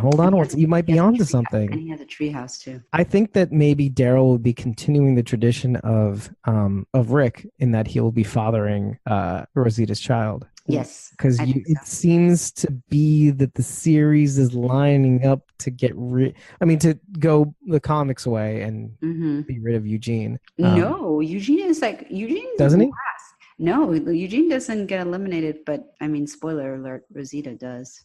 Oh, but maybe it's the opposite though. Because some people are saying but that's what makes it all the more devastating. Oh, and speaking of that, it looks pregnant. By the way, it looks to me though. By the way, oh right, but you know what? They didn't do it with Judith, so I don't. Do you think they might do that with Rosita? I don't know. The Whisper story arcs leaves a lot of questions that we're going to have to see, because there's a lot of savage shit that goes down that I don't know if they're going to go there, if they will, if they won't. Like, I don't know. It depends. Like This ain't no superhero comic. Just tell you that much. it's I'm very curious to see how they're going to bring it to screen. I mean, of what I've seen from the previews already, it looks scary and creepy. I love it. Like, I mean, like when they like see like a herd kind of milling around, they're like, oh, they're just kind of milling That's around right. and see this like walker slowly turn their head. It's like, that's not a walker. Have you ever seen them do that? No. And then like in one of the other scenes, he says out loud, but like while the they were like evolving, like, oh, this wasn't a normal herd or whatever. I'm like, because it's not. Yeah, Eugene's bullshit science. It's not. Well, because how would they know that this is a group that dons the skins of walkers? How would they know right. that? No, of course not. And that makes sense. Like you're not going to be able to figure it out. It's like the wolf man. You don't know the wolf is behind you. Right. You wouldn't know. That's why he's a wolf. So I'm very curious to see how they bring it to the screen, and I don't know how much of what happens in the comic they'll bring to the show because of like, is it too much? Well, because I mean, some things that happen in the comic, obviously they haven't done on the show because they probably thought, we're not going to go there. We're not, Right. So I don't know. So we have to see. We'll have to see what they decide. I mean, I'm sure they'll mix some stuff up. I mean, they already have. So, but I don't know. We'll see. Well, I'll say one thing that you kind of half predicted, because I do believe. Do you remember what you said about the CB radio? Yes. At that. Yeah. Show? Mm-hmm. Yeah. It looks that maybe Eugene has a hand in that, but it's seeming to me that both Eugene and Father Gabriel are in charge of that. And, yeah, it would make sense because Father Gabriel's the one who knows where it is in the first place. They both were there in that shack too, by the way. Right, is what you're saying. Okay, sorry, I cut you off. But not only that, there's an even better reason now, because I think Father Gabriel is still looking for Jadis. Exactly. That's a very good point. That's a good tie-in now. There's like an excuse for him to be there. It's a good tie-in. Like he's still looking for her. Like where could she have gone?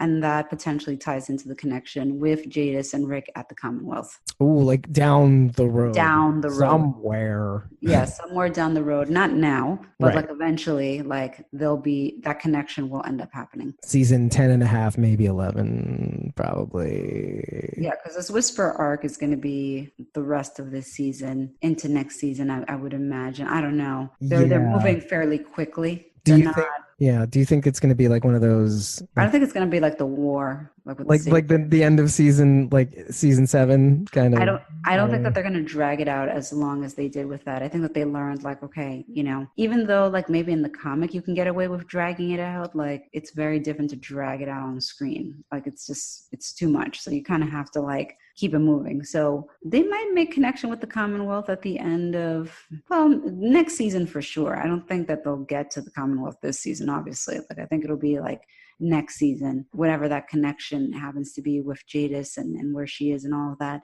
I think the rest of this season is going to be Whisper related for sure. Oh, for sure. It could even be like this. You could even paint the rest of season 9 to be kind of like a Lord of the Flies situation, where you have these two factions and they're just trying to get each other, and then one totally slaughters the other, and then all of a sudden the Commonwealth comes in like the adults in Lord of the Flies and going, "What are you kids doing?" Yeah, like that sort of thing.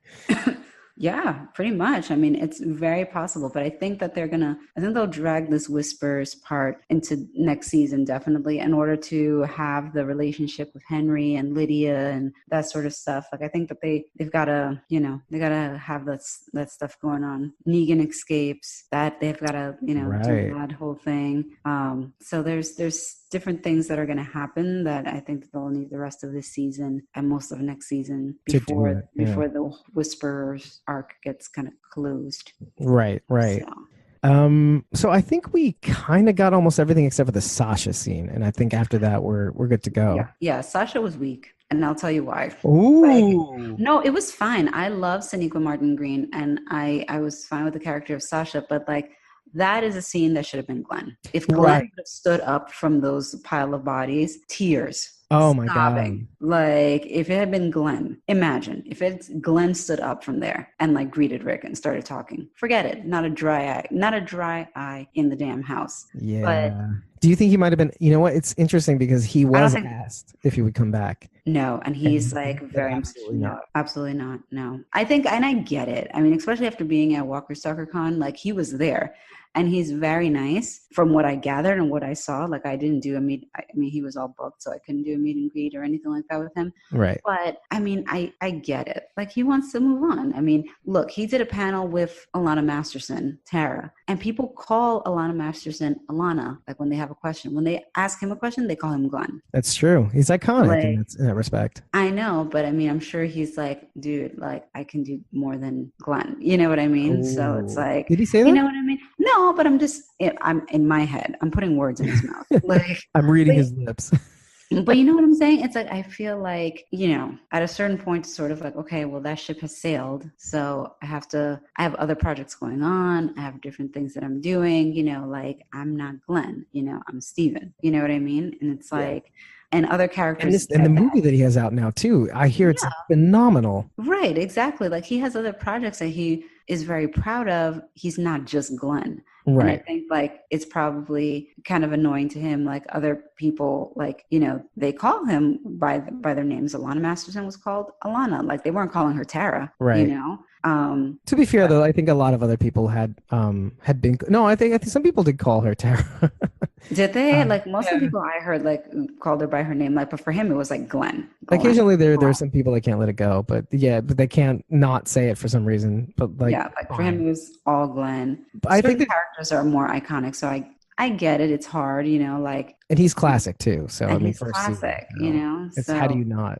But yeah, the Sasha scene, like, I mean, it was a fine scene, but I just wish those words would have come out of Glenn's mouth. If it had been Glenn, it would have made so much more sense, just because, like, Rick didn't have that extensive relationship with Sasha, really. I mean, you know what I mean? Like, in terms of, like, okay, Rick and Shane, yes. Rick and Herschel, yes. Yes. And it was like Rick and Sasha, oh okay. Well, I have a counterpoint, and that's two things. Like one, okay, so just to get the Glenn thing just completely out of the way, is that I think there's another reason why Steven Yeun would be averse to that, and that's because I think he knew that he had a timeline. Like he knew he was going to be going, obviously further down the road than probably was going to what should have happened.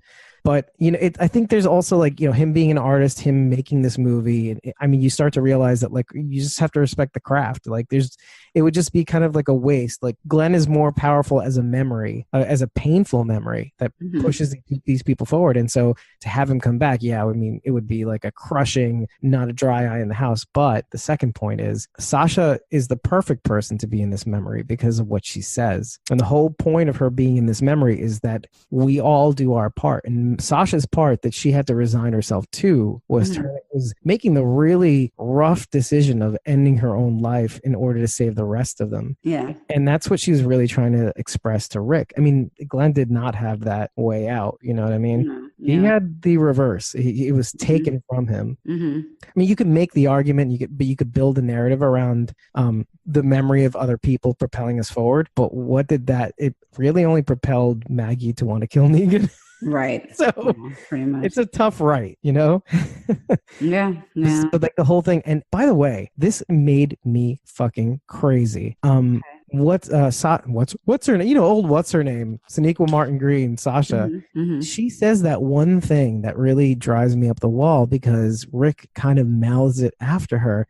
And I'm looking for this quote. Like she says, she says about people fulfilling their little parts, the little parts to propel everybody and allowing everybody to move forward. And not only that, not only to balance the scales, like to balance things, but to propel people over the line, of the good, of the brave and then he repeats this, like it's the good, the brave, and towards love. And he mouths out the end of that, like as if it's something that I should know. And so I'm like scrambling to find variations of this quote to see where it comes from, because like the fact that he knows, I don't know if just Andrew Lincoln fucked up and mouthed out her lines and that's just the take they took, you know what I mean, like kind of like what he did when he ad-libbed a little bit with Melissa McBride in the tent, like I'm just trying to figure that out, because like how does he know what Sasha's about? Well, I mean, it's obvious because it's in his head, but it's just this weird moment where like they shared a line that they know between themselves.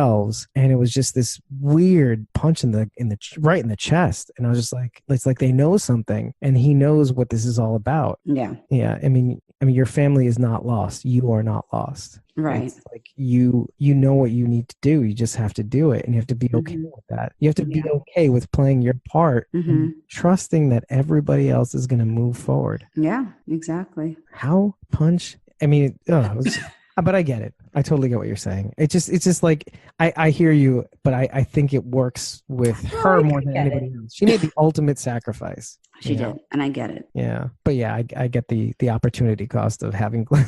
Would have been great. Yeah, it's a shame though, like too, like if you're gonna bring up all these people, but then what would he?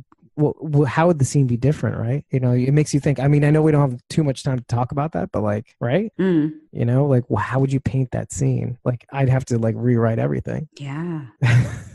True. And like he could just be there saying, "Hey, Rick, so hey, you got yourself in a pickle, huh, dumbass?" Yeah, that would be there. Great. It is. It would have been great though. It would have been great if he would have been like, "Hey, dumbass. Hey, dumbass, what are you doing? Just blow up the bridge." It would have been. Don't be a fucking idiot. It would have been great. You know what? Redo episode 5. Just that scene. Done. So good. So good. Okay, so we have that. We did that. We put that in the books. But you're getting the points of all these scenes, basically. Shane is all about loyalty, digging deep, doing what you need to do, doing what needs to be done. That was all Shane. And he even said as much in first season. Herschel's the comfort. It's like saying, you don't need to worry about her. You don't need to worry about your family. You don't need to worry about anything. You don't even have to worry about apologizing, man. These people are strong. They're strong people. They played their part. They did that. They're okay now. You just need to worry about what you need to do. And you know what you need to do, you son of a bitch. But he didn't say that. And then you have Sonequa saying, like, look, you have to be okay with with trusting the people to honor your memory so that they will be propelled forward from what you've done, what you're going to do. You're going to do it, right? Yeah, you're going to do it because that's what you need to do. Other people did that. The people that you lost, they did that so that their memory could propel you forward. Now it's just time for you to do the same. So like all 3 different reasons in his psyche, as you mentioned in the beginning of the episode, to convince himself to kind of like you're holding on to something that, as Daryl said, is not feasible for you to accomplish. Yeah. That you need to trust that everybody else is going to somehow make that happen. Or not, but you planted that seed, now it just needs to grow. Yep. A watch pot doesn't boil. That sort of shit.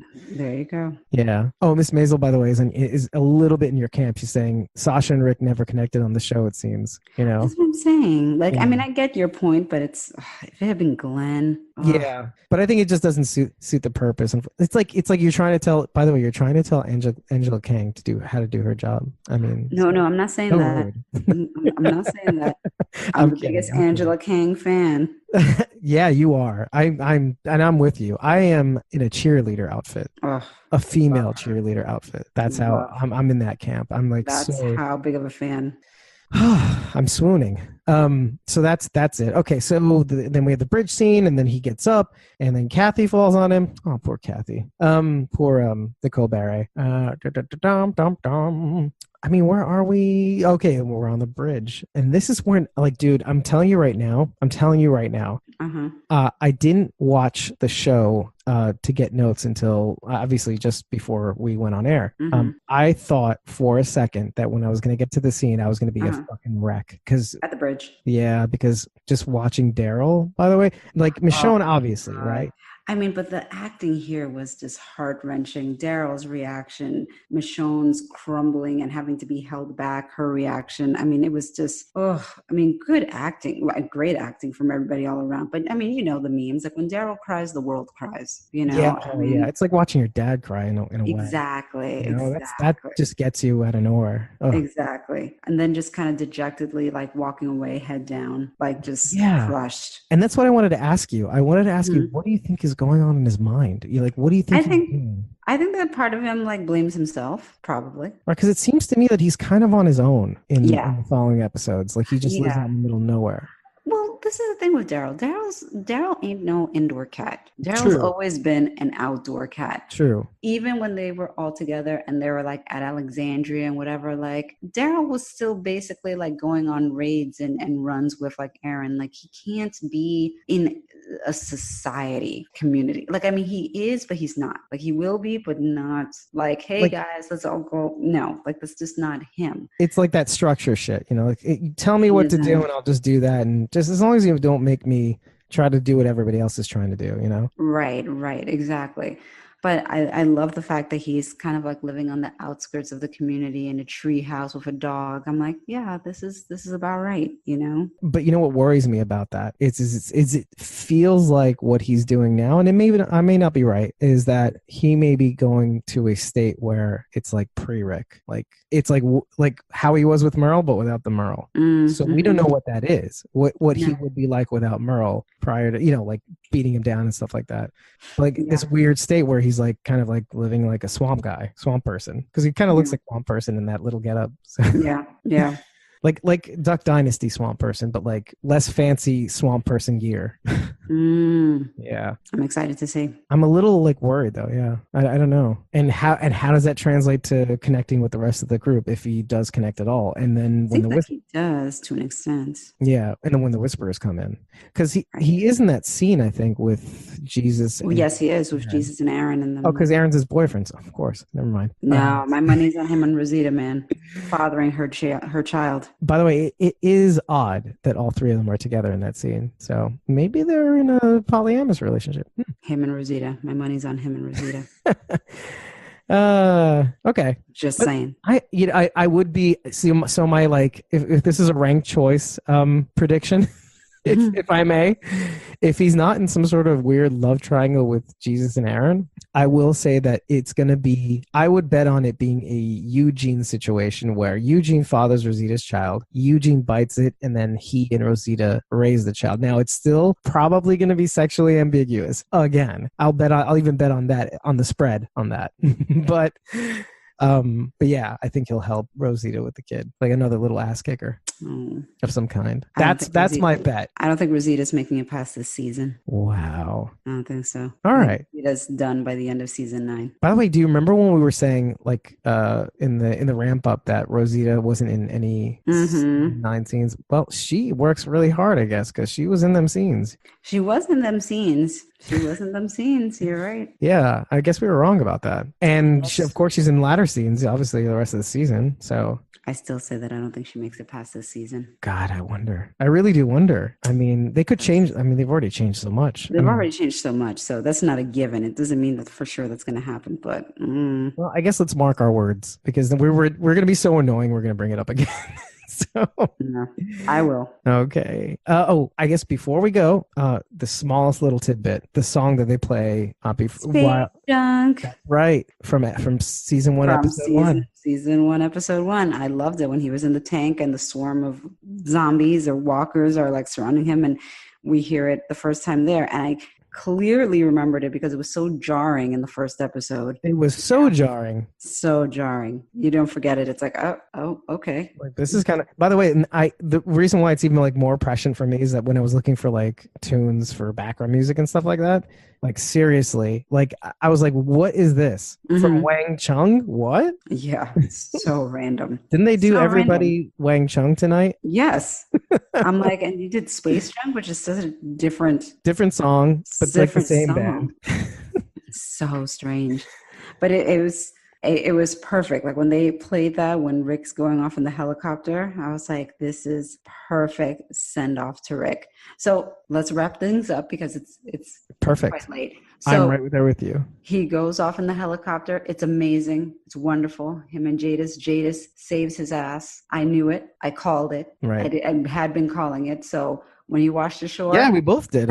Yeah. It's obvious. When he washed ashore and that helicopter showed up, I was like, perfect. And then Space Junk is playing. And it could have ended there. And it would have been an amazing episode. Yeah. Totally but then we see the landscape change and we infer that time has passed. Right. Oh, I literally yelled out, time jump. Yeah, time jump. I almost woke up my wife. Oh my God. See, it's the excitement we have for this show. Exactly. Ugh. But no, it was like, okay, we're going forward in time. And then we see the new group that we already knew. was added. Like they've already kind of promoted this, and they are from the comic, so it's like you kind of already, for me, like I kind of already know, okay, this is where we are in the time scheme based on the arrival of these people, right? But which is fine. But then, because originally when these characters are found, they are found by like Jesus and Aaron and whatever, because as you can see in like the previews, like they kind of are like sort of almost kind of like soldiers in a way. Yeah. Or kind of like Knights of the Watch, if you think in a they're using the kingdom, sort of modified kingdom armor. In a Game of Thrones sort of. Which, by the way, it bears mentioning Carol's elven. There's a lot of Game of Thrones feels from these previews. I was thinking like she looks more like an elf, like she looks very Hobbit, Game of Thrones, like Lord of the Rings. like something along those lines, but I'm loving it. I was like, sure, let's go there. Okay. But like how I mean, 5 years must have passed the point where 6. They said 6. Oh, 6 years, sorry. Where I was going to say Kari Payton, where Ezekiel wore her down to the point where she's playing those games too. Yeah. I mean, look, you're living with somebody, or presumably, that is, It means a lot, though. It means that she's leaning into the fandom, but in her own, obviously, like just in her own modified way, I'm sure. Yeah. But so, and one more thing is the one who. Oh, I'm sorry. Go ahead. Oh, one more thing. Mm-hmm. I noticed that when she was holding the bow out, and I think they were trying to accent this, is that she's wearing the wedding ring. Oh, I didn't notice. Yeah, I noticed it the second watch. Like, oh. I gotta look. All right. Yes, go on. But in the comic, this group is found by Jesus and Aaron, and like these sort of like soldiers or knights or whatever, But here we see this group surrounded by walkers. Shots ring out, and some of these walkers start to go down. And a young girl's voice kind of tells them to go into this clearing or whatever, in the woods and stuff. She clears a path and all that. Yeah. Yeah. And they come and they're like, oh, who are you? Whatever. And we see this little girl. She's like probably 9 or 10. And she's got a sword on her back, Rick's gun, and boots. Carl's hat. And she introduces herself and says she's Judith Grimes. And I nearly fell out of my bed. Bond. I was like, James Bond. I was like, oh my God. I was like, this is amazing. This is the best thing ever. I've been saying it for the longest time that this whole show is about Judith. This show is going to be with Judith walking the wasteland. She's going to save everybody. She's the John Connor of this series. Like, for those of you who watched Terminator. So in my mind, Judith is the John Connor of this world, which, by the way. Which is crazy. Like, how spot on are you?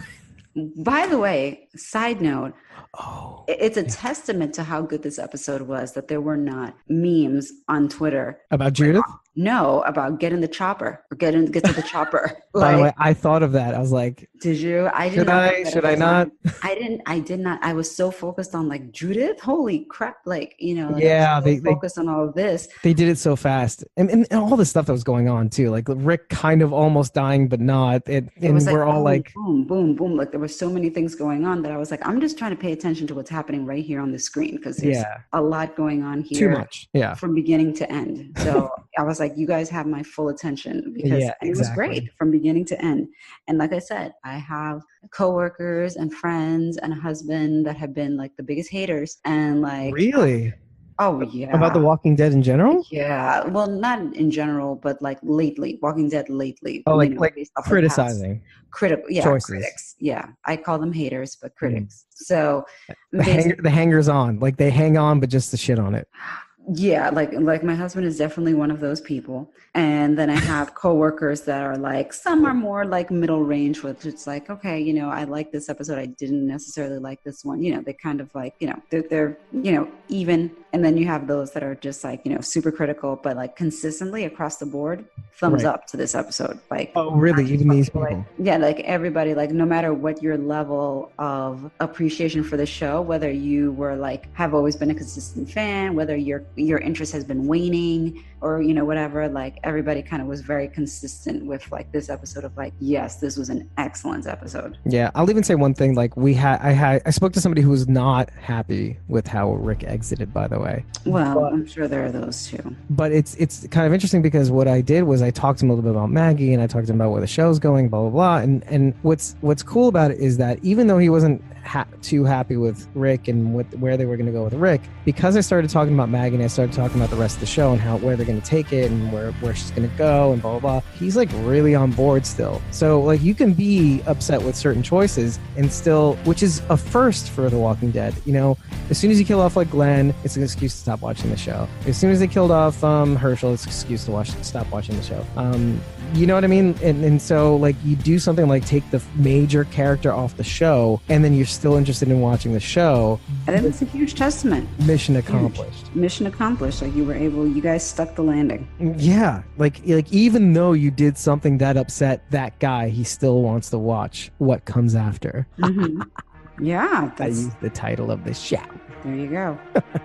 Witty. Yeah. Very. So I guess with that, we've got a couple more days till this crazy episode. I'm not even ready. Are you ready even? I am. You ready? I'm not ready to handle Judith Grimes. I'm not. I'm ready for Judith Grimes. This is a little girl right up my alley. Like I said to Eleanor Metzera, it's like, oh, ready or not, I mean, here they come. This is a little girl after my own heart, so. Yeah. Wow. Big sigh. I'll get ready. And with that, we bid you a solemn farewell. Until the next time. Bye, guys.